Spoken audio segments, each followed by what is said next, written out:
جس نے ماں کا ادب کیا وہ دنیا اور آخرت میں کامیاب ہوگا، جس نے ماں کو نظر انداز کیا وہ زندگی میں ہمیشہ ٹھوکریں کھاتا پھرے گا۔ ماں صبر و برداشت کی عظیم کہانی ہے، ماں ہر درد کی دوا ہے، ماں ہمت و طاقت اور جرأت کا نام ہے، ماں رحمت کا سایہ ہے، ماں اندھیرے میں اجالا ہے، ماں قدرت کا سب سے انمول تحفہ ہے، ماں کی دعا جنت کی ہوا ہے، ماں سراپا شفقت ہے، ماں دنیا کی حسین ترین اور نایاب چیز ہے، ماں ایک عظیم رشتہ ہے جس کی کوئی مثال نہیں، ماں کے قدموں تلے جنت ہے، ماں کی گود انسان کی پہلی درسگاہ ہوتی ہے، ماں اندھیرے راستوں میں روشنی کا مینار ہے،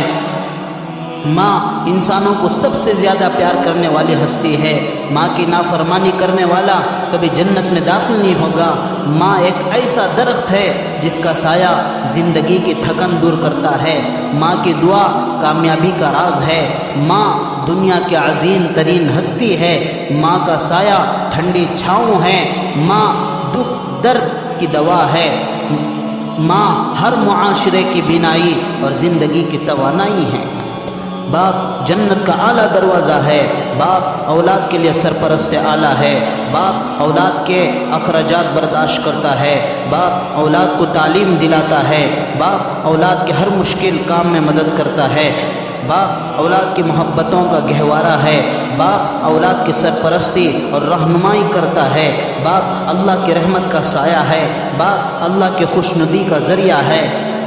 باپ گھر کے عمارت کا دروازہ ہے، دروازہ نہ ہو تو چور اور کتے داخل ہو جاتے ہیں، باپ گھر کے عمارت کی چھت ہے، چھت نہ ہو تو گھر بدلتے موسم کا مقابلہ نہیں کر سکتا، باپ گھر کے عمارت کا ستون ہے، ستون نہ ہو تو چھت کے گرنے کا خطرہ رہتا ہے، باپ سورج کی طرح ہے، سورج گرم تو ہوتا ہے مگر روشنی نہ دے تو اندھیرا چھا جاتا ہے، فصلیں کچی رہ جاتی ہیں، باپ دنیا میں اولاد کے لیے بہترین سہارا ہے، باپ کا احترام کرو تاکہ تمہاری اولاد تمہارا احترام کرے، باپ کی عزت کرو تاکہ اس سے فیضیاب ہو سکو، باپ کا حکم مانو تاکہ خوشحال ہو سکو، باپ ایک کتاب ہے جس پر تجربات تحریر ہوتے ہیں، اسے دور مت کرو، باپ ایک مقدس محافظ ہے جو ساری زندگی خاندان کی نگرانی کرتا ہے، باپ کے آنسو تمہارے دکھ سے نہ گرے ورنہ اللہ تم کو جنت سے گرا دے گا، باپ کے سامنے اونچا نہ بولو ورنہ اللہ تم کو نیچا گرا دے گا،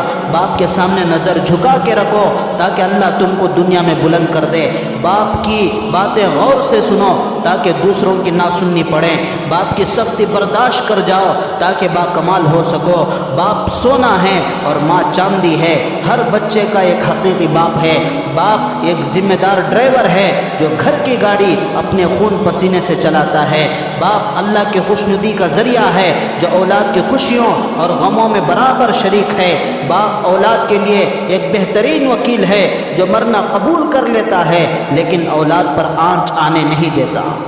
اسی لیے کسی شاعر نے کیا خوب کہا، والدین کی دعا کتنا اثر رکھتی ہے، والدین کی دعا کتنا اثر رکھتی ہے، اس فرش سے تا عرش نظر رکھتی ہے، موت ان کے قریب آ کر پلٹ جاتی ہے، موت ان کے قریب آ کر پلٹ جاتی ہے جن بچوں پہ ان کی نظر ہوتی ہے۔ اللہ تعالیٰ نے یہ مرتبہ و مقام والدین کو کیوں دیا اور اللہ کے نبی صلی اللہ علیہ وسلم نے یہ مقام و مرتبہ والدین کو کیوں دیا؟ اس لیے کہ والدین اپنی اولاد کے لیے، اپنے بچوں کے لیے وہ پریشانیاں جھیلے ہیں، وہ مشقت اٹھائے ہیں، وہ تکلیفیں اٹھائے ہیں جس کی کوئی حد نہیں، وہ والدین جو خود بھوکے رہے ہمیں کھلایا، خود پیاسے رہے ہمیں پلایا، خود پرانے کپڑے پہن کر ہمیں نئے کپڑے پہنائے، ہماری خواہشوں کے لیے اپنی خواہشوں کو مٹا دیا، ہماری راحت و آرام کے لیے اپنی راحت و آرام بھول گئے، اگر ہمیں کوئی صدمہ پہنچ جائے، کوئی تکلیف پہنچ جائے تو ساری دنیا ان کے لیے اندھیرا ہو جائے،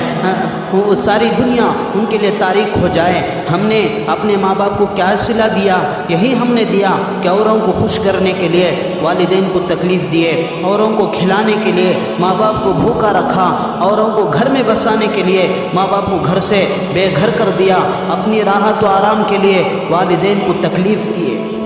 محترم دوستوں، والدین ایک بہت بڑی عظیم نعمت ہے، جس کا مقابلہ مال و دولت نہیں کر سکتی، جس کا مقابلہ حکومت و وزارت نہیں کر سکتی، جس کا مقابلہ سونا اور چاندی نہیں کر سکتے، جس کا مقابلہ ہیرے جواہرات نہیں کر سکتے، اس کی ایک تو وجہ یہ ہے کہ مال و دولت ہاتھ سے نکل جائے تو دوبارہ مل سکتے ہیں، حکومت و وزارت ہاتھ سے نکل جائے دوبارہ مل سکتے ہیں، سونا اور چاندی ہاتھ سے نکل جائے دوبارہ مل سکتے ہیں، ہیرے جواہرات ہاتھ سے نکل جائیں دوبارہ مل سکتے ہیں، لیکن والدین ایک ایسی نعمت ہے، ایک ایسی دولت ہے کہ ایک مرتبہ ہاتھ سے نکل جائے دوبارہ نہیں مل سکتے۔